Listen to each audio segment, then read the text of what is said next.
Hai, Assalamualaikum semua. Nama saya Hisham AB Hamid aka Hisham Proton.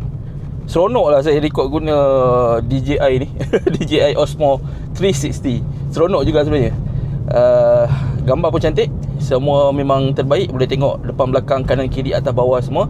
Tapi itu bukan soalnya lah. Soalnya saya tak nak semua customer-customer di dalam Malaysia ni kena game dengan SE yang tak betul. Kena game ni maksudnya ialah selalu kena pusing, selalu kena scam.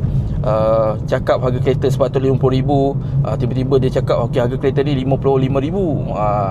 Dah lain. Mungkin kalau buat full loan dia lain sikit lah, memang macam tu. Tapi kalau bayar deposit, selalunya tak perlu pun kita nak letak harga daripada RM50,000 jadi RM55,000.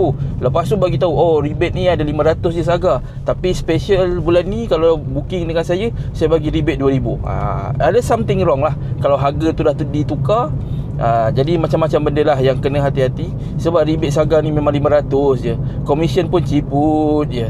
Commission ni kalau dah bagi customer tinted minyak apa semua tinggal berapa ratus je, berapa kerat je.